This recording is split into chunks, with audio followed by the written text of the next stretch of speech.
Bismillahirrahmanirrahim.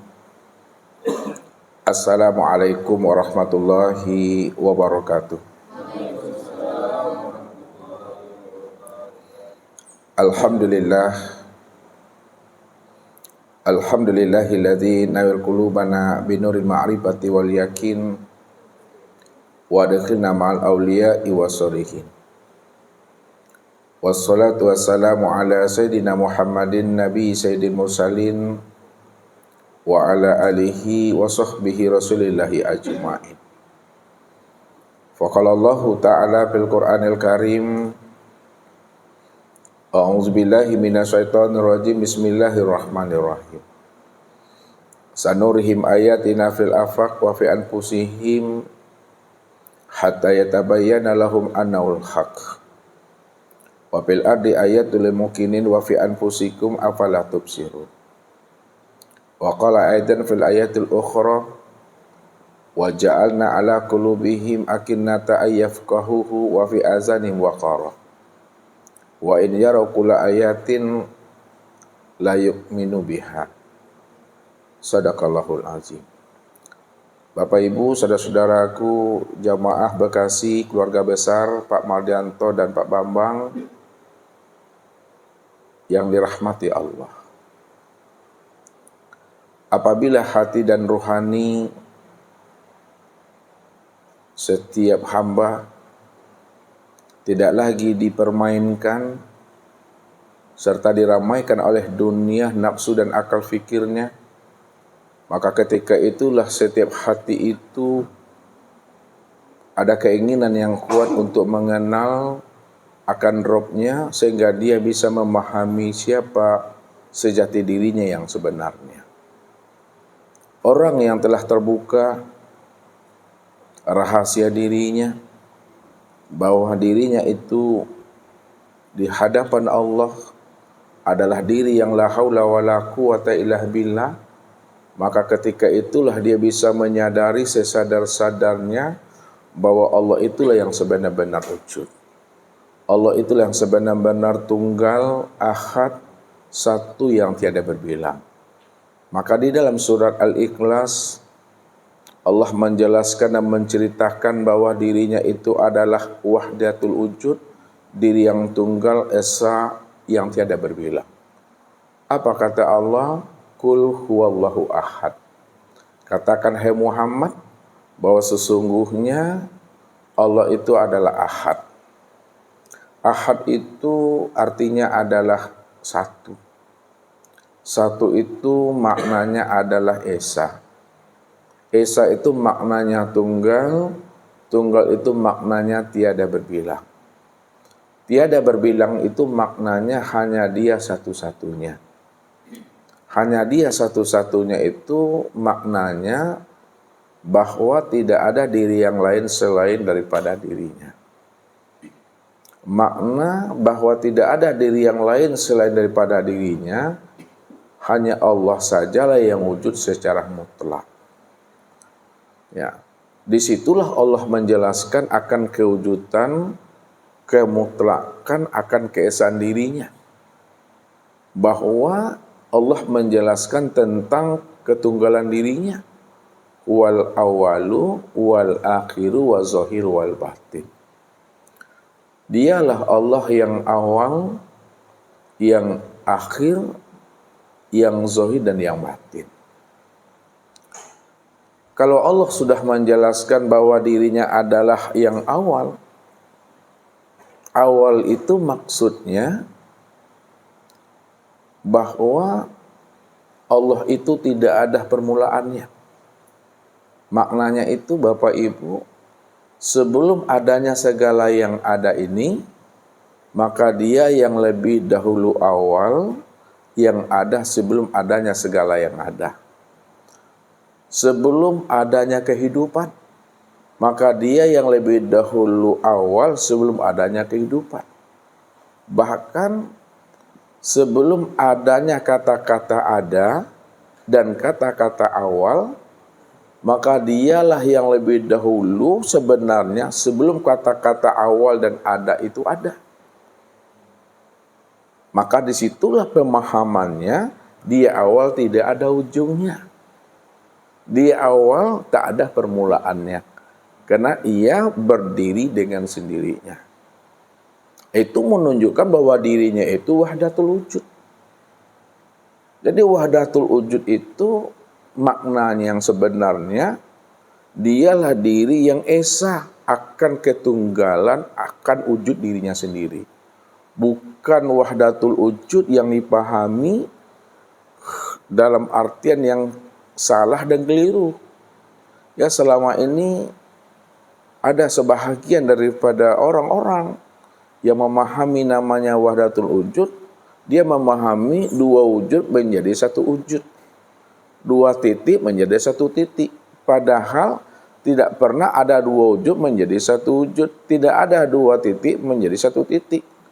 Ya, jadi sejak mula adanya tetap wahdatul wujud, karena dialah wujud yang tunggal satu-satunya dan tidak ada diri yang lain selain daripada dirinya. Yang kedua, Allah menjelaskan wal akhiru, dialah diri yang akhir. Diri yang akhir itu Bapak Ibu, itu diri yang tidak ada kesudahannya, diri yang tidak ada pangkalnya. Ya. Jadi kalau kita ingin mengenal yang awal, kenalilah yang akhir. Karena yang akhir itulah kenyataan daripada diri yang awal itu. Maka pantaslah dia tidak ada awalnya, juga tidak ada akhirnya. Karena dia cuma yang wujud dan yang tunggal semata-mata. Dan yang ketiga, dia menjelaskan dirinya wazohiru, bahwa dirinya itu adalah zohir. Zohir itu maknanya terang.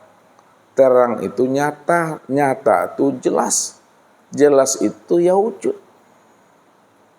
Maka diri yang zohir itu benar-benar nyata, terang, wujud, jelas pada sekalian bentuk dan rupa. Bahwa sekalian bentuk dan rupa itulah wujud kezohiran akan dirinya yang ahad dan yang tunggal itu. Kalau ada orang bertanya kepada Bapak Ibu, Allah itu laisa kamislihi, Allah itu tidak berupa dan tidak berbentuk. Apa yang dikatakannya kepada Bapak Ibu itu benar. Allah itu laisa kamislihi syai'un, Allah itu tidak berbentuk dan tidak berupa. Namun segala bentuk dan rupa itulah wujud kenyataan akan kezohiran dirinya. Kenapa segala bentuk dan rupa itu adalah wujud kenyataan akan kezohiran dirinya? Karena dia adalah diri yang tunggal semata-mata. Kalau dia adalah diri yang tunggal semata-mata, maka segala yang wujud, segala yang nyata dalam bentuk rupa yang berbeda apapun, itulah sebenarnya kezohiran akan ketunggalan dirinya yang nyata itu. Dan yang kedua, cara menjawabnya. Kalau dirinya cuma yang tunggal, dirinya cuma yang esa, satu yang tiada berbilang, itu makna yang sebenarnya. Jangan disandingkan Allah, jangan diserupakan Allah dengan sesuatu yang tidak pernah ada. Bagaimana mungkin kita akan menyandingkan dan menyerupakan Allah dengan sesuatu, padahal sesuatu itu tidak pernah ada. Yang ketiga, karena dia adalah esa tunggal yang tiada berbilang, selain dirinya tidak pernah ada, maka jangan disandingkan Allah itu dengan sesuatu yang tidak ada. Karena hakikat dirinya itu adalah kosong. Hakikat dirinya itu adalah hampa dalam ketiadaan. Kalaulah hakikat dirinya itu adalah kosong, hampa dalam ketiadaan, bagaimana mungkin pula Bapak Ibu akan menyerupakan, menyandingkan Allah dengan sesuatu yang kosong. Padahal yang kosong itu adalah hakikat daripada wujud dirinya sendiri. Karena dia cuma yang ada. Dia cuma yang tunggal. Dan yang keempat, dia menjelaskan dirinya wal batin. Batinnya Allah itu tiada tersembunyi. Walaupun arti batin itu secara harfiah, secara terjemah, batin itu artinya tersembunyi, namun batinnya Allah secara hakikat, dia itu benar-benar tiada tersembunyi. Kenapa dia tiada tersembunyi? Karena dia telah zohir, dia telah wujud, dia telah nyata, dia telah terang pada segala yang ada ini. Kalau dia itu dah benar-benar wujud, nyata, terang dan jelas pada segala yang ada, maka segala yang ada ini Bapak Ibu, itulah wujud yang batin itu sesungguhnya. Ya. Kenapa segala yang wujud, segala yang ada, segala yang wujud itu wujud yang batin? Karena dialah satu-satunya yang menjelaskan dirinya kepada kita ini. Dialah diri yang awal, akhir, zahir dan batin. Kalau dia adalah diri yang awal, akhir, zahir dan batin, maka dialah segala-galanya, dan segala-galanya itulah nyatanya akan dirinya. Lalu yang menjadi pertanyaannya Bapak Ibu, kalau hanya dia satu-satunya, diri yang awal, akhir, zahir dan batin, tidak ada diri yang lain selain daripada dirinya. Pertanyaannya, lalu diri Bapak Ibu ini siapa sebenarnya? Kalau hanya Allah cuma yang wujud, Allah cuma yang ada, dia yang tunggal semata-mata, tidak ada diri yang lain selain daripada dirinya. Pertanyaan Ustadz, siapa diri Bapak Ibu yang sesungguhnya? Tentu jawabannya, diri Bapak Ibu yang sebenar-benarnya itulah nyatanya akan dirinya. Kalaulah diri Bapak Ibu ini nyatanya akan dirinya, dialah itu yang sesungguhnya. Maka disitulah Allah menjelaskan bahwa dia mengatakan apa? Innani anallah, la ilaha illa ana. Sesungguhnya aku ni Allah. Allah yang mana? Tentu adalah Allah yang wujud, Allah yang bersifat. Allah yang awal, akhir, zahir dan batin. Kalau dia adalah Allah yang awal, akhir, zahir dan batin, yang wujud dan bersifat, itu artinya la ilaha illa ana. Tidak ada yang nyata dan yang wujud, melainkan yang nyata dan yang wujud itu adalah aku. Akulah segala-galanya dan segala-galanya itulah nyatanya aku. Maka disitulah kita mengambil hikmah dan iktibar. Kalau Allah cuma yang wujud dan Allah cuma yang ada, kita tidak pernah ada sejak mula adanya kita, lalu kita mengatakan diri kita ada. Itu namanya mengada-ngada namanya. Kalau kita sudah mengada-ngada, apa kata Allah? Wujuduka zanbun, wujuduka hijabun. Adanya pengakuan dirimu yang merasa ada, itu adalah dosa. Adanya pengakuan wujud dirimu yang ada, itu adalah hijab. Jadi hijab itu, pada saat kita mengatakan diri kita ini ada dan bersifat, disitulah namanya hijab itu. Selama diri kita terhijab, maka selama itu kita tidak akan pernah mengenal akan Allah, dan kita tidak akan pernah pula mengenal siapa rahasia diri kita ini yang sebenarnya. Maka inilah yang diingatkan oleh baginda Rasul kepada kita. Innakum lan tara rabbakum hatta tamutu. Kamu tidak akan pernah bisa melihat Allah itu, walaupun Allah itu wujud, walaupun Allah itu bersifat, walaupun Allah itu awal, akhir, zahir dan batin, kamu tidak akan pernah bisa melihat dan menyaksikan Allah itu sebelum dirimu itu mati. Itu maknanya, setelah kita sadar bahwa diri kita ini tidak ada, Yang ada itu hanya Allah, yang bersifat itu hanya Allah. Diri kita tidak pernah ada dan diri kita tidak pernah bersifat, maka ketika itulah baru kita bisa menyaksikan Allah lah yang benar-benar wujud dan Allah lah yang benar-benar bersifat. Itulah yang dikatakan oleh Nabi, mutu qabla an tamutu. Matikan dirimu sebelum dirimu mati. Matikan diri sebelum diri mati, itu namanya mati di dalam hidup, bukan mati di dalam kematian. Mati di dalam hidup itu maknanya tidak ada lagi rasa keakuan diri yang merasa diri kita itu wujud. Tidak ada lagi rasa keakuan diri kita itu yang merasa hidup. Nah, kalau tidak ada lagi keakuan diri kita yang merasa wujud dan yang hidup tadi, maka disitulah yang sebenar-benar wujud hanyalah Dia, dan yang sebenar-benar hidup juga adalah Dia. Karena Dialah diri yang ahad, tunggal esa, yang tiada berbilang. Dialah diri yang awal, akhir, zahir dan batin. Nah, bagi orang yang telah dibukakan Allah akan rahasia dirinya, maka disitulah dia bisa memahami bahwa dirinya adalah la haula wala quwata illa billah. Dirinya sejak mula adanya tidak pernah ada. Kapan dirinya sejak mula adanya tidak pernah ada? Sejak Allah itu wujud, sejak Allah itu nyata.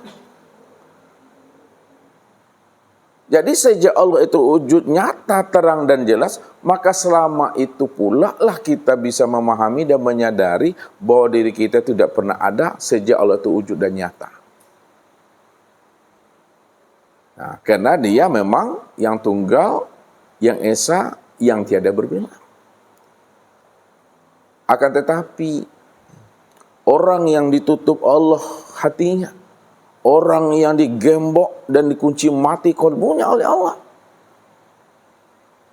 bagaimanapun Allah itu telah menjelaskan akan dirinya adalah wahdatul wujud, wujud yang esa, wujud yang tunggal, namun mereka tidak yakin dan tidak percaya. Mereka selalu menolak akan kewujudan dan ketunggalan diri Allah itu. Ini yang Allah jelaskan kepada kita. Wa ja'alna ala qulubihim akinata ayafqahuhu wa fi azani waqara wa in yara kulla ayatin la yu'minu biha.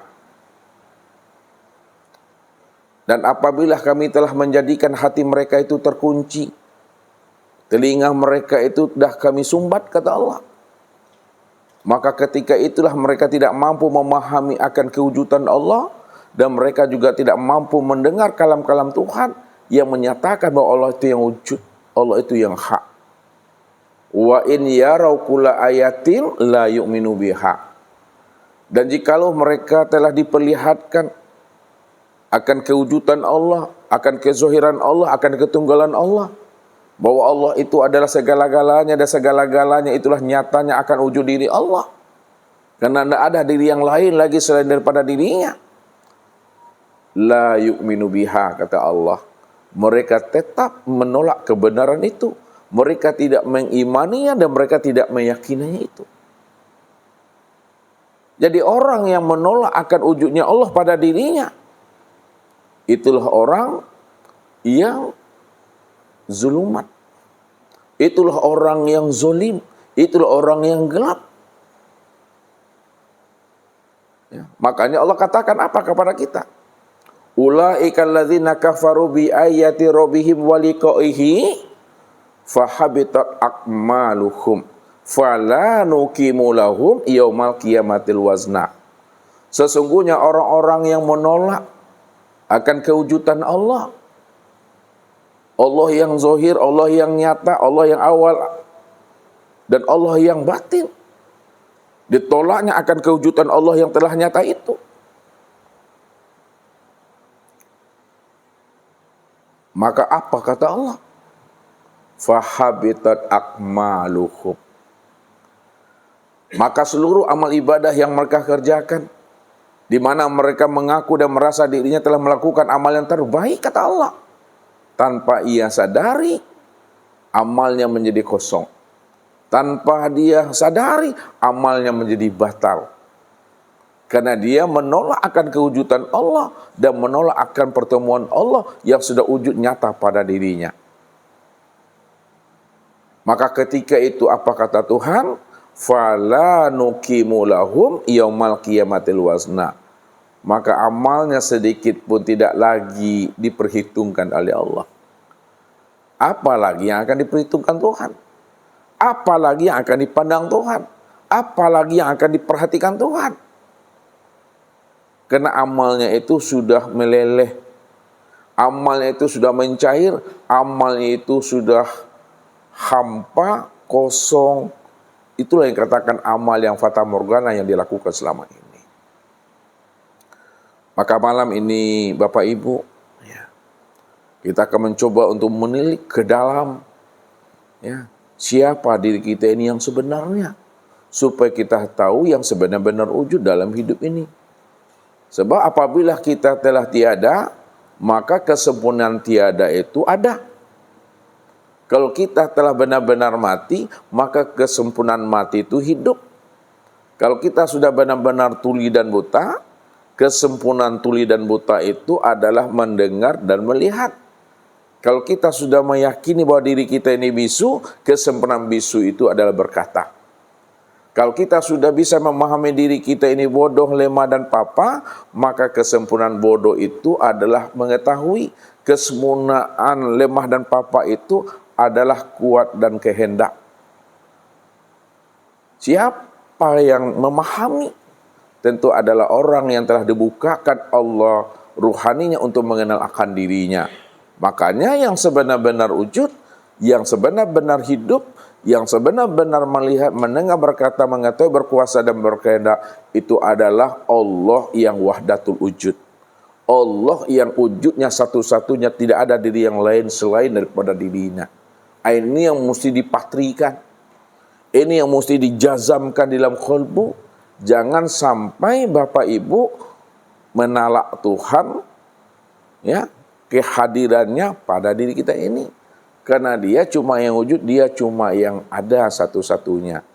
Jadi untuk lebih pahamnya Bapak Ibu tentang wahdatul wujud ini, bagaimana memahaminya, tunggulah pesan-pesan berikut ini. Baik Bapak Ibu, kembali kita untuk memahami bahwa Allah itu menjelaskan dirinya kepada kita, bahwa dirinya itu adalah wahdatul wujud. Apa kata Allah? Nih.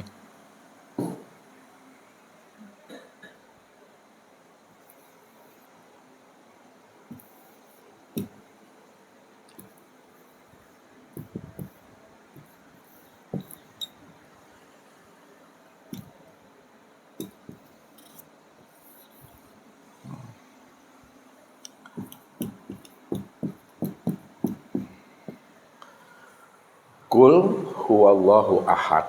Nah, katakanlah dia Allah ahad. Nah, jadi Allah ahad itu menunjukkan bahwa dirinya itu adalah wahdatul wujud. Wahdatul wujud. Wahdatul wujud itu maksudnya Bapak Ibu, hanya dialah satu-satunya yang wujud. Hanya dia satu-satunya yang tunggal. Kalau dia hanya satu-satunya yang wujud dan yang tunggal, itu maknanya tidak ada diri yang lain selain daripada dirinya.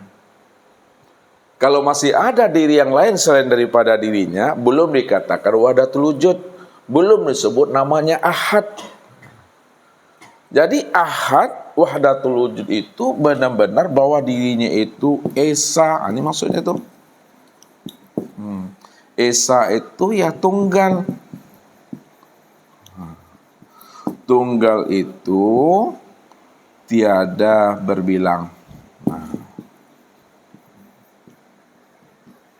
Tiada berbilang itu hanya dia satu-satunya. Hanya dia satu-satunya, itu maksudnya dialah yang wujud secara mutlak. Wujud secara mutlak. Nah, semata-mata. Kalau dia adalah esa, tunggal, tiada berbilang, hanya dia satu-satunya, wujud yang mutlak semata-mata, ya, maka siapa diri Bapak Ibu? Kata Ustaz, diri Bapak Ibu itu tiada lain adalah nyatanya akan dirinya sendiri. Kenapa diri Bapak Ibu itu nyatanya akan dirinya? Karena dia cuma yang ahad. Dia cuma yang tunggal. Makanya kalau ada diri yang lain selain daripada dirinya, dia sendiri yang menolak. Apa kata Allah? La ilaha illahu kullu syai'in halikun ila wajahahu. Ini cara Allah menolak. La ilaha illahu kullu syai'in halikun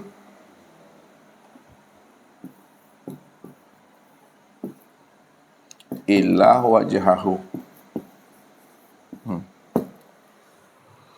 Tidak ada yang nyata. Artinya apa? Tidak ada alam, tidak ada sesuatu, tidak ada diri. Kalau tidak ada alam, tidak ada sesuatu, tidak ada diri, lalu siapa yang ada? Illa huwa. Melainkan hanya dia satu-satunya. Karena alam tak ada, sesuatu tidak pernah ada, diri tidak pernah ada. Kalau tidak ada alam, sesuatu dan diri, maka dialah yang ada semata-mata. Disitulah Allah menegaskan kembali kullu syai'in halikun. Karena segala sesuatu itu hakikatnya tidak pernah ada. Segala sesuatu itu hakikatnya itu adalah fana. Nih, halikun itu fana. Halikun itu tiada. Halikun itu adalah sirna. Halikun itu adalah hapus. Halikun itu adalah kosong. Jadi kalaulah segala sesuatu itu fana, tiada, hampa, kosong, lalu siapa yang sebenar-benar wujud? Yang sebenar-benar wujud itu tiada lain illa wajahahu, hanya dialah zat semata-mata. Dialah zat semata-mata. Azat itu maknanya dirinya. Dirinya itulah yang bernama akan Allah. Maka disitulah zat itu menamai dirinya Tuhan yang bernama Allah. Innani anallah.